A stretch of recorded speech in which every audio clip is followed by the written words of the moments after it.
Hello and welcome friends, let's ক্র্যাকের তরফ থেকে তোমাদের সকলকে স্বাগত জানাই।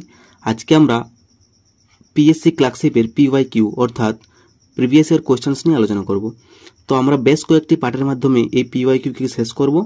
তো আজকের পার্টে আমরা যে কোয়েশ্চেনটি নিয়েছি সেটি হলো অ্যাভারেজের একটি অঙ্ক। তো এই অঙ্কটি আমরা পরীক্ষার হলে স্মার্টলি কয়েক সেকেন্ডে কীভাবে করব তা আজকের এই ভিডিওতে দেখে নেব। চলো স্টার্ট করা যাক।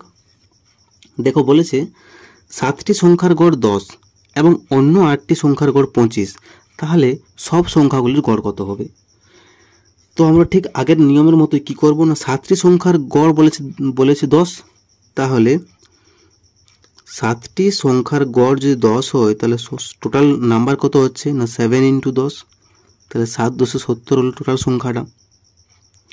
এরপর বলেছে 8টি সংখ্যার গড় 25, যদি 8টি সংখ্যার গড় 25 হয় তাহলে 8 × 25 হবে কি টোটাল সংখ্যাটা, তাহলে এখানে হলো 200।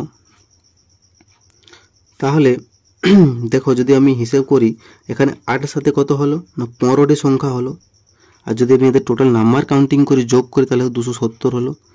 এরপর বলেছে সব সংখ্যাগুলির গড় কত হবে, তাহলে দেখো টোটাল নাম্বার পেয়ে গেছি 270, আর টোটাল যে কতগুলি সংখ্যা রয়েছে সেটিও পেয়ে গেলাম 15টি সংখ্যা। তাহলে এই 270কে কী করবো আমি না 15 দিয়ে ভাগ করে দেবো। যদি আমি 15 দিয়ে ভাগ করি তাহলে দেখো 3 × 27, এখানে হলো 3 × 5 = 15, 5 × 18 হলো 90, তাহলে কত হলো না 18। তাহলে বলতে পারি যে সব সংখ্যাগুলির গড় হবে 18। বোঝা গেছে? দেখো এই অঙ্কটি পিএসসি ক্লার্কশিপ 2013-তে এসেছিল। একে খুব সিম্পলি আমরা কয়েক সেকেন্ডে করতে পারবো। বোঝা গেছে?